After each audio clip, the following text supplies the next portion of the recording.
So my name's Cheryl Richardson. I'm a personal coach, and I've written 4 books, and I'm working on my 5th book right now, and travel around the country doing a lot of speaking, a lot of media about coaching and the kinds of practical tools and advice we need to improve the quality of our lives. I've done Good Morning America and the Today Show and the Oprah Winfrey Show, and I'm always very interested in learning and growing, both for myself personally and also sharing it with my readers and audience members. And I host a large online community at CherylRichardson.com and it was online that I first learned about EFT many, many years ago, and have used that as a secret weapon many times and not so secret at other times, to really help both myself and other people get over the kinds of obstacles that prevent them from living great lives.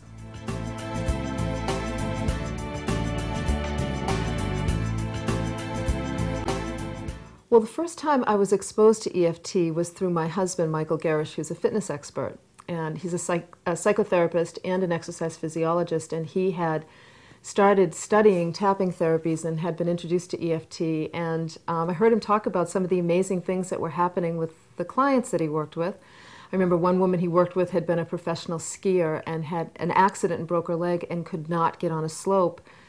She was too afraid, and I remember he came home and said to me, "You're not going to believe what happened." This was in the beginning when he first started using it. "You're not going to believe what happened. I used the tapping therapy on my client, and she went skiing that weekend for the first time in years." And I thought, well, this is kind of interesting, but it seemed a little too good to be true. And he and I were flying cross country. I was speaking in California, and he was with me, and I was a very nervous flyer at the time, and I had had a very bad flight in my early 20s, so I really didn't like to fly at all. And while we were flying, we hit really bad turbulence, and I started to panic. And he taught me EFT in that moment on the plane while I was panicking, and within 3 minutes, not only was I calm and relaxed, but the rest of the flight, even though turbulence continued off and on, I had no problem whatsoever. And that's when I went, all right, there's something to this. This is worth checking out.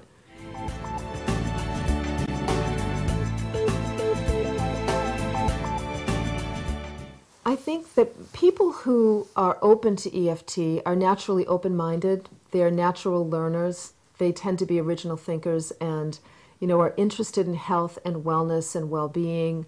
Have been interested, are sort of constantly learning and upgrading their skills, and always looking for something that will really, particularly healers, people who are healing are always looking for some kind of tool or technique, usually that will heal them first, that will support them in some way, and when it starts to work, they get inspired and excited and start sharing it with other people.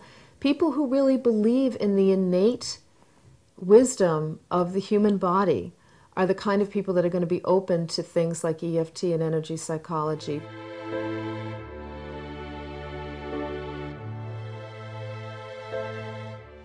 The reason that I think EFT is so beneficial is because it works in so many ways, so many great ways. I mean, all of us as human beings get scared, we get anxious, especially in this day and age when many of us are so overwhelmed and stressed out. We have fears about things, certain phobias about things. Lots of people are afraid to speak in public, or they're afraid to fly, or they have phobias about snakes or animals or something like that. I mean, we all have something that we tend to be afraid of or to feel anxious about. And so it becomes a wonderful little tool that you can actually teach clients. That's what I love about it. Not only do I use it in my life, but you can actually, when I'm sharing it with somebody else, I love the idea that you can teach somebody to use it, and it very often will quickly improve the quality of their life and leave them feeling more confident, because now they know, wow, I just learned this strange thing, it actually worked for me, and I can take it with me and use it. So for example, when I'm working with people who have a fear of public speaking, it's a great technique to use just before you go on stage. And once the person uses it and they feel calmer and they're able to go ahead and speak, it now gives them an opportunity to express their talents and gifts in the way that they were probably meant to express their talents and gifts, but they couldn't because of that block. So in that way, EFT releases people from the chains that keep them bound to a mediocre life. And it also allows people to fully express the greatness of who they are.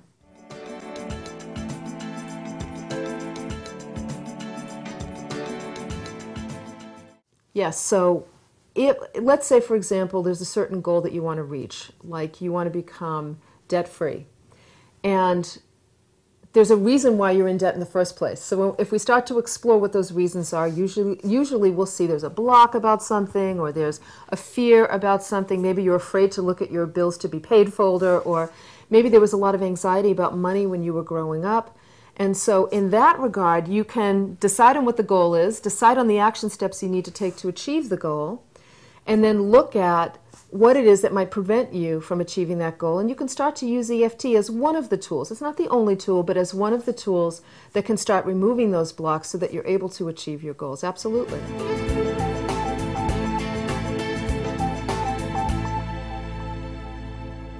One of the great things about EFT and the whole energy psychology movement is the more we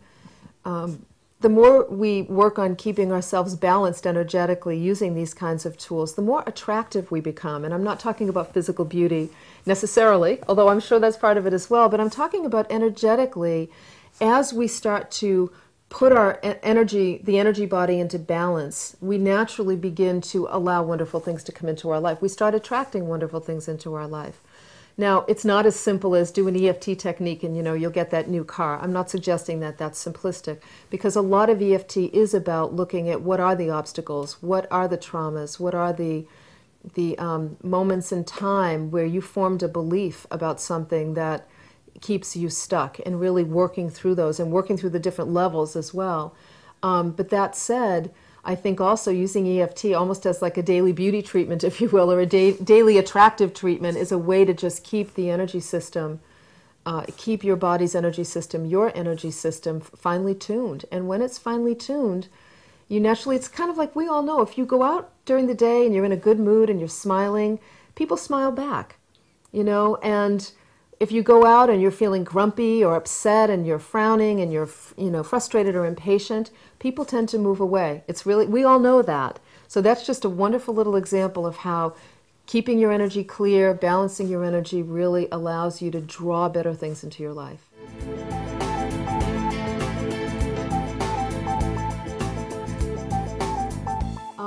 Well, I remember working with a colleague of mine, a mother of 3 small girls.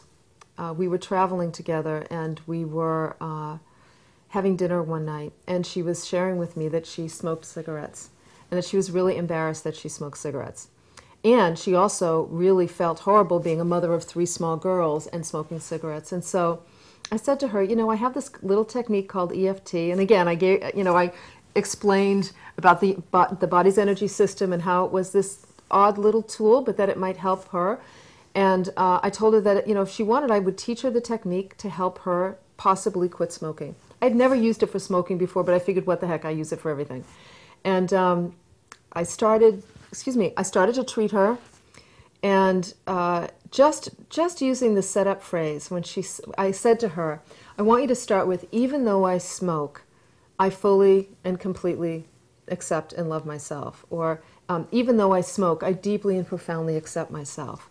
Even though I'm a mom and I smoke, I deeply and profoundly accept myself. Even though I'm smoking and it sets a bad example for my children, I deeply and profoundly accept myself. And she burst into tears. And I could see really clearly, it was almost like I could see her block. I knew that the self-loathing she felt about smoking, the way that she beat herself up about smoking, was the actual thing that locked it in place. And so within 5 minutes of treating her, she said she had no desire to smoke whatsoever and quit smoking and stopped for good, hadn't smoked again. So in that regard, not only was it helping her health, improving her health, but it was making a dramatic impact on her emotional and physical health, but also her children's lives as well.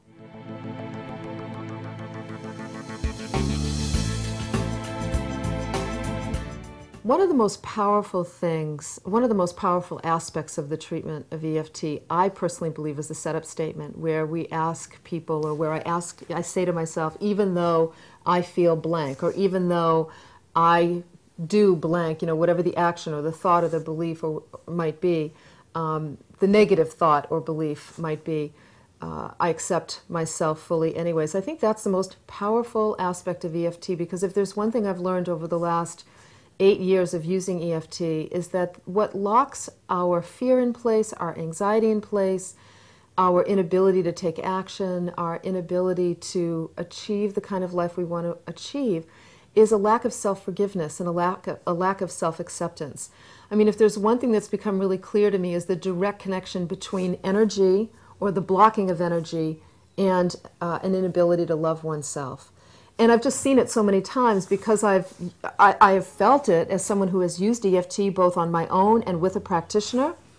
I have felt the resistance to want to say, even though I'm afraid to get on stage, I deeply and profoundly accept myself, or even though I feel terrified about flying, whatever the resistance might be, even though I hate myself right now for the way I'm feeling, I fully and completely accept myself.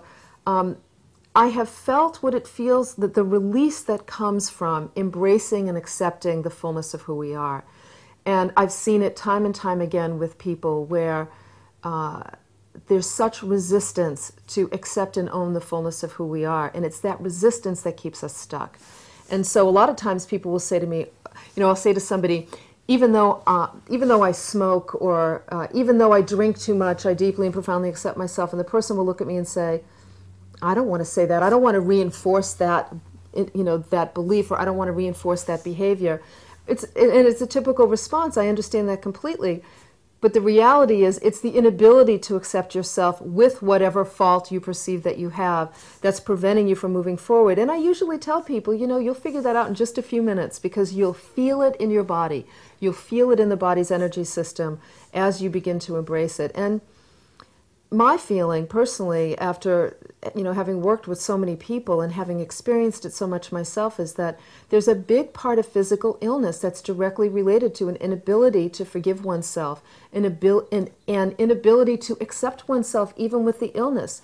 This fear that somehow we've caused it, or something we did or didn't do has caused some kind of serious illness, and the inability to embrace ourselves and forgive ourselves if we think we need to be forgiven, is what really releases us from the binds of our own inability to love ourselves. So I think it's the most powerful part of the treatment. It's something that, if I'm going to use anything, if I'm sitting on a plane and I'm feeling nervous, I will simply just repeat to myself, even though I feel nervous, I deeply accept these feelings.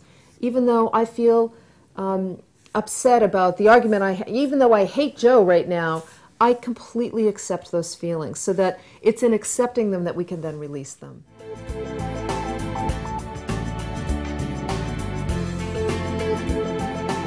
One of the things you can use EFT for is conflicts with other people. And one of the first things that you can use EFT for is dealing with the charge you feel. Like, let's say you just had an argument with somebody and you feel all charged up, or you feel, you get your buttons pushed. You can use EFT to help put you into a calm and centered place, which is the only place you need to be in order to heal the relationship in some way. Because, when there's defensiveness, there is no communication. And defensiveness is really like a block of energy. It's like a block in the energy system. It's a wall of energy that says, stay away from me. We're not going to work this out.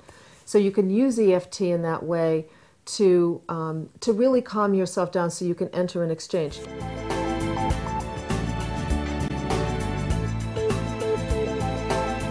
Those of us who use EFT, and as it becomes more well known, it really will be used first and foremost as a preventative measure. If you're trying to lose weight, you'll use the tapping every day to support you in maintaining balance in the body and making healthy food choices. Or if you have a history of illness in your family and you find yourself nervous about getting that illness, you'll use EFT to treat some of that anxiety and fear. I think it'll also be the frontline treatment for people who are dealing with illness.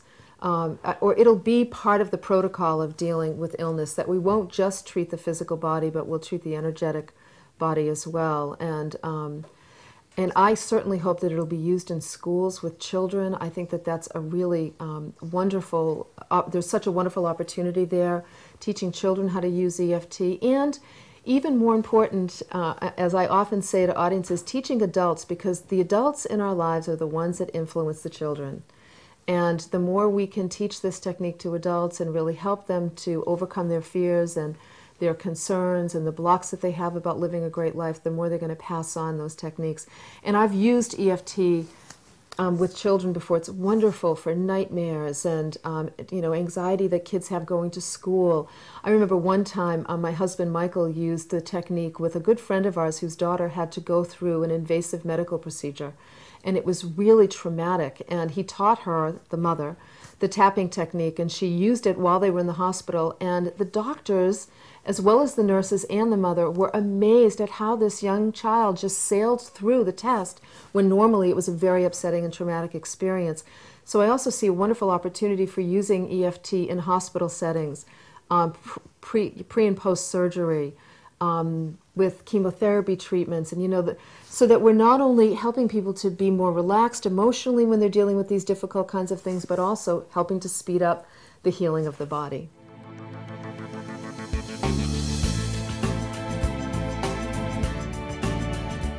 So if you're trying EFT for the first time, the one piece of advice I would give you is don't try and be perfect. It is a forgiving tool. You don't have to tap in the perfect spot. You don't have to say the perfect words. If you're just trying it in the beginning, just allow yourself to just go through the protocol and see what happens. Notice how you feel in your body, and be willing to experiment. Be willing to, just play around with it and notice how you feel in your body, or notice how your thoughts shift.